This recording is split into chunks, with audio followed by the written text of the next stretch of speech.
Hello friends, இன்றைக்கி நம்ம பார்க்க போகிறது ஜாப்பனீஸ் அனிமே சீரீஸான my gift unlimited gacha season 1 episode 5 தான் இன்னைக்குள்ள வீடியோவில் பார்க்க போகிறோம். மற்ற எல்லா ரேஸுமே ஹியூமன்ஸை வந்துட்டு ஏதோ ஒரு பூச்சி காக்ரோச் மாதிரி தான் ட்ரீட் பண்ணுவாங்க அப்படிங்கிறத மட்டும் இந்த அனிமேல ஞாபகம் வச்சுக்கோங்க. பட் சட்டப்படி அது இல்லை அப்படின்னாலும் இன்டெரக்டாக அது இருக்குங்கிறத மட்டும் ஞாபகம் வச்சுக்கோங்க. சரி, வாங்க நம்ம வளவலன்னு பேசாமல் இன்னைக்குள்ள கதைக்குள்ளே போகலாம். இன்றைக்கி நம்ம பார்க்க போகிறது my gift unlimited gacha season 1 episode 5. ஃபாரஸ்ட்குள்ள இருந்து இப்போ ஒரு பெரிய மேண்டிஸ் வந்து நிக்குது. அந்த பசங்கள்லாம் செத்தோம் அப்படின்னு சொல்லி பயப்படுறாங்க. 10 வருஷத்துக்கு முன்னாடியே இதெல்லாம் அழிஞ்சிடுச்சுன்னு சொன்னாங்களே, இது எப்படி இங்க வந்தது? அவன் மேஜிக்கை யூஸ் பண்ண அப்படின்னு சொல்லவும், நாங்க இதை ஹண்ட் பண்ண அவங்களுக்கு எதுவும் பிரச்சனையா நம்ம ஹீரோ கேட்கறான். அது வேற லெவல் 500 தான் அப்படின்னு சொல்லி நம்ம சொல்றா. இல்ல, நம்ம இங்க இருந்து போய் கில்டு கிட்ட ரிப்போர்ட் பண்ணும் அப்படின்னு பசங்க சொல்லவும், கவலைப்படாதீங்க, எதுவும் ஆகாது, இந்த பூச்சியை நசுக்கலாமா நம்ம ஹீரோ கேட்கறான். கோல்டு போயிட்டு அதை அட்டாக் பண்றான். அது மேல பெருசா ஸ்கிராச் விழல. ஓகே, அதோட லெக்ஸ் எல்லாம் ஸ்ட்ராங்கா இருக்குன்னு கோல்டு பாக்குறான். ஃபயர் ஆரோ அப்படின்னு சொல்லி நம்ம ஹீரோ பவர்ஃபுல்லான அட்டாக்கை யூஸ் பண்றான். அப்படி இருந்தும் அதுக்கு எதுவும் ப்ரோ, அவன் என்ன பண்ணான்னு பாத்தியா? அது எவ்வளவு பெரிய விஷயம் தெரியுமா? இன்கான்டேஷனே இல்லாம கேஷ் பண்ணிருக்கான் அப்படின்னு மியா வந்து ஆச்சரியப்படுதா. ஒரு ப்ராப்பரான நைட்டா எப்படி இருக்கணும் என்ன பார்த்து கத்துக்கோங்க பசங்களா. ஸ்வாட வச்சு மட்டும் இல்ல, ஷீல்ட வச்சு கூட எதிரியை அட்டாக் பண்ண முடியும். டைமிங் தான் முக்கியம்னு. கோல்டன் ஷீல்ட வச்சு அது காலை தடுக்குவா. அது கால் உடையுது. எதிரி ஆஃப் கார்ட்ல இருக்கும்போது டக்குன்னு நம்ம போயிட்டு அட்டாக் பண்ணிடணும் அப்படின்னு சொல்லி கோல்டு அந்த பசங்களுக்கு சொல்லி கொடுத்துட்டு இருக்கான். ஃபயர் ஆரோ வச்சு திரும்பவும் நம்ம ஹீரோ அட்டாக் பண்றான். பட் இந்த தடவை அது வளைஞ்சு வந்து மேல இருந்தா அட்டாக் பண்ணுது. ஆன்டி சோர்வால அதை டாஷ் பண்ணிட்டாலும் திரும்ப திரும்ப அது வந்து அட்டாக் பண்ணிட்டு இருக்கு. ஒரே நேரத்துல 30 ஆரோஸா? வாய்ப்பே இல்லைன்னு மியா ஆச்சரியப்படுதா. அது காலை நம்ம ஹீரோ துண்டாக்குறான். அது கதையை முடிங்க நம்ம ஹீரோ சொல்லவும், மேண்டிஸ் பயந்து ஓட ஆரம்பிக்கவோ ஃபயர் வால் அப்படின்னு நம்ம ஹீரோ கிரியேட் பண்றான். கைஸ், உங்களுக்கு மேஜிக் பத்தி தெரியாதுங்கிறதுனால இது எவ்வளவு பெரிய விஷயம்னே உங்களுக்கு புரிய மாட்டேங்குது அப்படின்னு மியா அவ ஃப்ரெண்ட்ஸ் கிட்ட நம்ம ஹீரோவை பத்தி புலம்பிட்டு இருக்கா. ஃபயர் வால தானே போட்டிருக்கான்னு அந்த பறந்து எஸ்கேப் ஆகலாம் அப்படின்னு ட்ரை பண்ணா. நெமோ ஒரே ஜம்ப்ல வானத்துக்கே ஜம்ப் பண்ணி அசால்ட்டா அந்த மேண்டிஸை துண்டு துண்டா ஆக்கிருதா.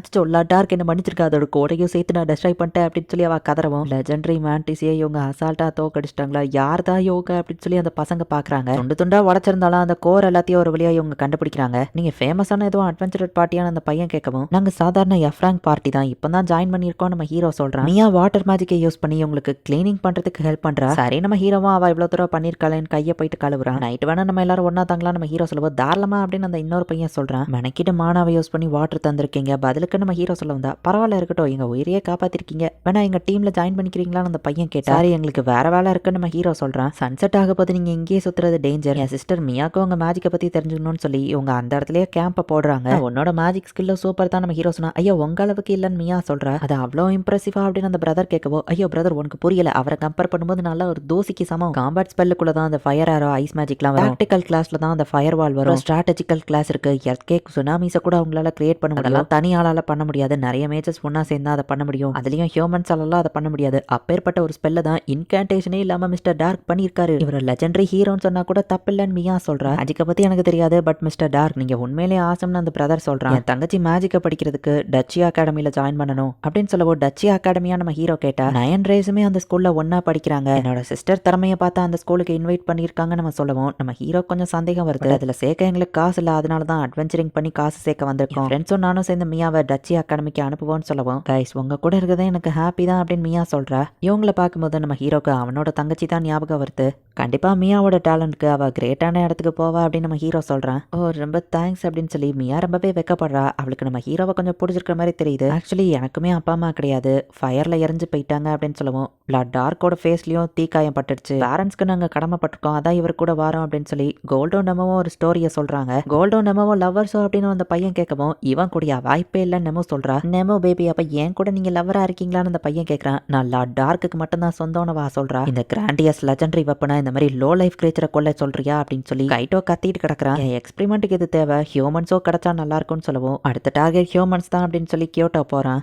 டார்க் இவ்வளோ ஜெம்ஸா அப்படின்னு சொல்லி ரிசப்ஷன்ல இருக்கிற எல்லா அட்வென்ச்சரஸும் ஆச்சரியமா பாக்குறாங்க. ட்ரிபிள்எஸ் ரேங்க் கொடுக்கணும் சொன்னதுல தப்பே இல்லன்னு ரிசப்ஷன் லேடி சொல்றா. நம்ம ஹீரோவோட அந்த அட்வென்ச்சரிங் பார்ட்டியை எல்லாருக்கும் தெரிய ஆரம்பிச்சிருச்சு. எல்லாரும் நம்ம ஹீரோவை நோட்டீஸ் பண்றாங்க. பிளாக் மால்ட்டியான்னு ஒருத்தன் பார்க்கவும், என்ன பிளாக் மால்ட்டி நம்ம ஹீரோ கேட்டா, உங்க பார்ட்டியை எல்லாரும் அப்படிதான் கூப்பிடுறாங்க, நாங்க ஒன்னும் பிரச்சனை பண்ண வரல, 5th ஃப்ளோர்ல நீங்க அந்த மேண்டிஸை தோக்கடிச்சதை கேள்விப்பட்டோம், ஹியூமன்ஸ் அதை தோக்கடிச்சதை நம்பவே முடியலன்னு சொல்லுவோம். அப்ப டார்க் என்ன போய் சொல்றாருன்னு சொல்றியா நெமோ மிரட்டவும், ஆக்சுவலி நாங்க உங்களை பாராட்டலாம் தான் வந்தோம், ஏன்னா மற்ற ரேஸை கம்பேர் பண்ணும்போது ஹியூமன்ஸ் வீக்குன்னு நினைச்சாங்க, பட் நீங்க தான் எங்களுக்கு ஒரு மோட்டிவேஷன் மாதிரி இருக்கீங்கன்னு சொல்லிட்டு அவங்க கிளம்புறாங்க. இந்த லோ ஹியூமன்ஸ் மேண்டிஸை தோக்கடிச்சாங்களான்னு மற்ற ரேஸ்லாம் இவங்களை இலக்காரமா பாக்குறாங்க. 5th ஃப்ளோர்ல இருந்து இன்னைக்கும் ஸ்டார்ட் பண்ணலாம் அப்படின்னு சொல்லி நம்ம ஹீரோ போறான். அந்த சின்ன பசங்களை பார்க்கவும் நம்ம ஹீரோ அவங்ககிட்ட போயிட்டு பேசுறான். அதனால நம்ம பார்க்கவே இல்ல நம்ம ஹீரோ கேட்குவான். ஹீரோ சொன்னா, மியா நம்ம ஹீரோக்கு ஒரு கிஃப்ட்டை வாங்கி வச்சிருக்கேன், எங்களை காப்பாத்தினதுக்கு உங்க ஃபேஸ்ல தீக்காயம் இருக்குன்னு சொன்னீங்கல்ல, இந்த மருந்து போட்டா சரியாகும் வா கொடுக்கவும், அதான் அன்னைக்கு சும்மா பொய்யா தான் சொன்னோம், பட் மணிக்கிட்டேவா இவ்வளோ தூரத்துக்கு ஸ்டெப் எடுத்திருக்காலாம் நம்ம ஹீரோ யோசிச்சு தேங்க்ஸ் நம்ம ஹீரோ ஸ்மைல் பண்ணுவோம். அவருக்கு அது பிடிச்சிருக்கு போலன்னு அந்த பையன் சொல்றான். ரிலீஸ் அப்படின்னு சொல்லி ஒரு அல்ட்ரா ரேர் கார்டு எடுத்து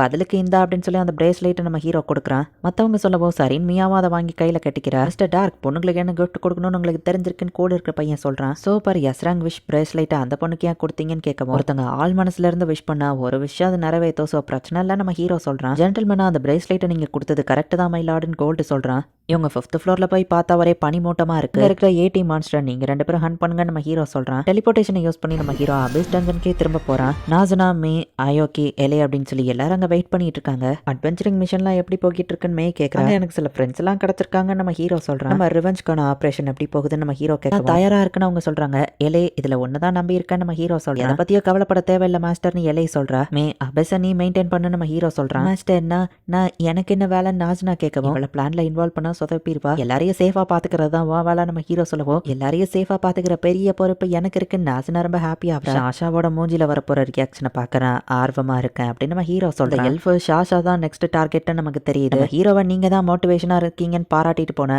அந்த அட்வென்ச்சரஸை காமிக்கிறாங்க. ஹியூமனால ஒரு மேண்டிஸை தோக்கடிக்க முடியுமா? பட் விட்னஸ் ஒரு பொண்ணு பாத்திருக்காளே அப்படின்னு சொல்லி ஒருவேளை இவர் ரீஎன்கார்னியேட்டான ஏதாச்சும் ஹீரோவா இருக்குமோ? இவர் தான் ஹியூமனிட்டிக்கான லைட்டுன்னு நினைக்கிறேன். ஹியூமனிட்டியை இவர் வழி நடத்தினா ஹியூமன்ஸை யாரும் இலக்கரமா பார்க்க மாட்டாங்க. சரி, நான் பாத்ரூம் போயிட்டு வந்துட்டு தானே அந்த அட்வென்ச்சரர் போயிட்டு வந்து பார்த்தா கூட இருக்கிற ஆளுங்கள்லாம் இறந்து போய் இருக்காங்க. ஏன்டா உனக்கு அவ எவ்வளவு நேரம்டா வெயிட் பண்றதுன்னு கைட்டோ தான் அங்க வந்து நிக்கிறான். என் ஃப்ரெண்ட்ஸ் தூங்கிட்டு இருந்தாலும் அவங்க அலர்ட்டாகி அட்டாக் பண்ணிருப்பாங்க. என் ஃப்ரெண்ட்ஸ் ஒன்னும் வீக் கிடையாது அப்படின்னா இவன் அவ்வளோ ஸ்ட்ராங், என்னால இவன் கூட ஃபைட் பண்ண முடியாது. எல்டர்ல நான் இதை பத்தி ரிப்போர்ட் பண்ணி ஆகணும். ஸோ இங்க இருந்து நான் தப்பிச்சு போகணும் அப்படின்னு நம்ம யோசிச்சுட்டு இருந்தா வேணும்னே அவனை கோவப்படுத்துற மாதிரி அவன் ஃப்ரெண்ட்ஸ் டெட் பாடியை போட்டு அந்த எல்ஃப் மிதிக்கவும் மன்னிச்சிருங்க ஃப்ரெண்ட்ஸ் அப்படின்னு சொல்லி டக்குன்னு ஸ்மோக் பாம்பை போட்டு இந்த நியூஸை வெளியே இன்ஃபார்ம் பண்ணணும் அவன் ஃபாஸ்டா ஓடுனா டக்குன்னு அவன் பின்னாடி யாரோ அட்டாக் பண்றாங்க. கால் தடிக்கி அப்படியே ஓடின வேகத்துக்கு கீழே விழுறான். அதுக்குள்ள அவன் எப்படி இந்த இடத்துக்கு வந்தான் அப்படின்னு சொல்லி அந்த அட்வென்ச்சரர் பார்த்தா அவன் ஸ்வாட் மேல பறந்துட்டு நின்றுட்டு இருக்கான். கைட்டோ கூட இருக்கிற அந்த டார்க் எல்ஃப் வந்து இவனை அட்டாக் பண்றான். இவனும் செத்து போயிட்டான். ஹியூமன்ஸ் டெட் பாடிஸா பிடிச்சா ஏன் எக்ஸ்பெரிமெண்ட்டுக்கு எப்படி யூஸ் பண்ண, அவங்கள உயிரோட புடி அப்படின்னு சொல்லி அவன் திட்டம். நான் கேர்ஃபுல்லா இருக்கேன்னு கைட்டோ சொல்றான். லைட்டா அடிச்சதுக்கே இவனுங்க செத்துருதானுங்க. இவனுங்க வீக்கா இருந்தா அது எப்படி ஏன் ப்ராப்ளம் ஆகும்னு கைட்டோ சொல்றான். இந்த ஹியூமன்ஸ் அட்லீஸ்ட் எக்ஸ்பெரிமெண்ட்டுக்காக வச்சு யூஸ் ஆகுறாங்களேன்னு அந்த டார்க் எல்ஃப் சிரிக்கிறான். இந்த இடத்துல இந்த எபிசோட் முடியுது. ஸோ ஹியூமன்ஸை எக்ஸ்பெரிமெண்ட்டுக்காக யூஸ் பண்ணி அவனோட லெவலை இன்க்ரீஸ் பண்ண ட்ரை பண்றதுக்காக தான் இஷ்டத்துக்கு அந்த ஒரு எல்ஃபோ டார்க் எல்ஃபோ சேர்ந்து கொலை பண்ணிட்டு இருக்காங்க. பட் நம்ம ஹீரோவும் அதே டஞ்சன்ல தான் இருக்கான். என்ன நடக்க போகுது நெக்ஸ்ட் எபிசோட் பார்த்து தெரிஞ்சுக்கோங்க. தேங்க்யூ ஃபார் வாட்சிங். Bye guys. நெக்ஸ்ட் எபிசோட்ல மீட் பண்ணலாம்.